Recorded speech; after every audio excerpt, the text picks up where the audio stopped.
요즘 뉴스나 시사 프로그램을 보다 보면 혐오라는 말을 자주 듣는 것 같아요.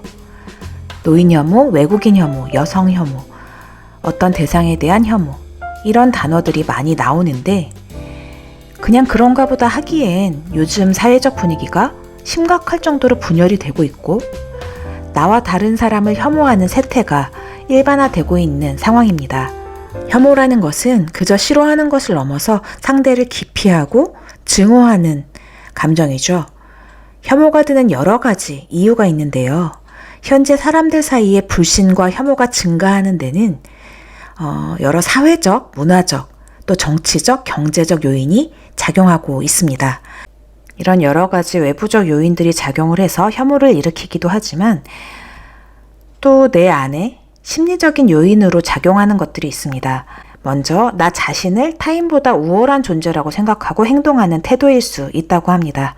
또 한편으로는 자신의 약점이나 두려움을 숨기기 위해서 타인을 비난하거나 혐오하는 자기방어 기제일 수도 있다고 하네요. 또 저는 이게 제일 많을 것 같은데요. 개인적인 경험으로 인한 부정적인 감정이 선입견으로 작용하는 경우가 있습니다. 타 문화나 사람에 대한 이해가 부족해서 자신의 편견 안에서 해석하기 때문에 대상을 공포로 인식해서 혐오로 이어지는 경우가 있는 거죠. 사람들은 일반적으로 나와 다른 것을 부정적으로 느끼거나 위협적으로 느끼는 경향이 있으니까요.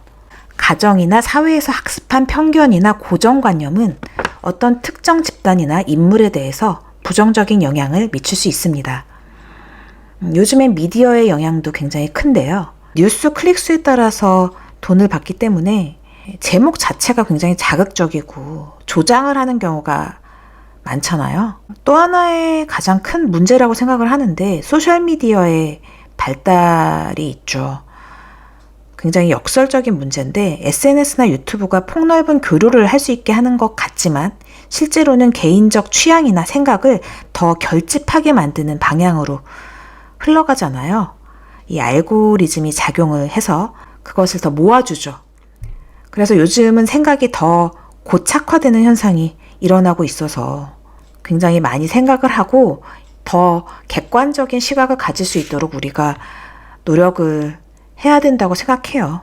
그런데 이런 혐오의 문제가 더 부각되는 것은 전문가들은 종교가 기능을 잃어버렸기 때문이라는 얘기도 많이 하는데 이 종교라는 것이 내가 힘들 때 기대고 의지하는 것뿐만 아니라 도덕적인 어떤 윤리적인 기준을 정립해주는 기능이 있잖아요.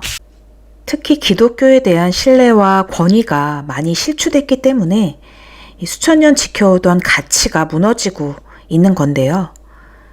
기독교가 직면한 가장 심각한 문제가 아닐까 생각하게 됩니다. 이런 상황들을 그저 개인주의의 문제 정도로 치부해버릴 수 없는 것은 개인주의는 나 자신을 존중하는 것뿐만 아니라 타인의 개인을 인정하고 존중해주는 것을 근간으로 하는데 우리나라의 경우는 나만 중요하고 타인의 개인은 무시하는 경향들이 있는 것 같아요. 진정한 개인주의는 아닌 거죠. 이런 문제에 대해서 우리는 사랑이나 공감에 관해 연관지어 해결책을 찾을 수는 있겠죠. 하지만 저는 여기서 어떤 큰 사회적인 반응으로 이야기하기보다 개개인이 할 수 있는 일들을 이야기해 보려고 해요. 나라는 사람, 또 나라는 개인이 해볼 수 있는 일을 찾아본 거죠. 들어보세요. 먼저 마음을 표현하시는 건 어떨까요? 가까운 가족이나 친구에게 작은 친절과 사랑의 표현을 시작해보는 거예요. 내가 당신에게 호감이 있고 당신이 내 친구라서 내 지인이라서 참 좋다. 꼭 말로 이러한 표현을 하진 않더라도 대화하면서 그 사람을 존중하고 받아들이다 보면 저는 이런 느낌을 상대도 느낄 수 있을 거라고 생각을 해요. 그리고 관계에서 갈등과 어려움이 있을 때 우리는 외면하거나 회피하는 경우가 많잖아요. 요즘은 손절이라는 말 되게 많이 쓰는데 심리 전문가들도 이럴 땐 손절하세요 라는 영상들이 많이 있더라고요. 그런데 그런 때가 있죠. 손절해야 되는 때가 있는데 하지만 가능하다면 용서와 화해의 시도를 해보는 것이 성숙한 태도라고 생각해요. 그리고 크리스천으로서 좀 더 적극적인 방법을 제시해 보자면 갈등 상황에서 먼저 용서를 구하고 화해 모범을 보일 수 있다면 이것이 이 각박한 사회를 변화시킬 수 있는 어떤 씨앗이 될 수 있을 거라고 생각을 합니다. 스카솔즈가 쓴 온유함으로 답하다라는 책이 있어요. 거기에 있는 내용인데요. 온유는 대가가 따르는 사랑입니다.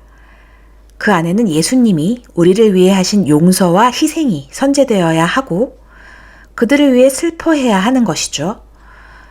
나를 미워하는 사람을 포기하지 않고 사랑하시는 예수님의 마음을 품는 것이 온유가 아닐까 생각을 하는데요. 예수님의 사랑만이 분노한 세상을 녹일 수 있습니다. 예수 그리스도가 원수였던 우리에게 사랑의 관계로 다가오셨기 때문에 우리도 그분과 같은 방식으로 세상을 살아가야 하고 예수님처럼 대담한 온유함을 보일 때에만이 분노한 세상이 더 이상 우리 크리스천들을 문제의 핵심으로 보지 않고 진정한 해답에 꼭 필요한 일부라고 인정하기 시작할 겁니다. 오늘 혐오 사회에 대해서 이야기해봤는데요. 사랑이라는 것이 흘러가게 하려면 희생이 필요한 것 같아요. 엄청난 희생을 하라는 것은 아니에요. 다만 나에게 오는 어떤 여러 가지 상황들 속에서 순간순간 그런 선택을 할 수 있다면 좋겠다는 의미로 이야기해봤습니다. 오늘 이 이야기가 여러분들에게도 도움이 되고 회복이 되는 이야기였길 바래요. 다음엔 더 재밌고 좋은 이야기로 찾아뵙겠습니다. 지금까지 크리스천 인사이드에서 전해드렸습니다. 감사합니다.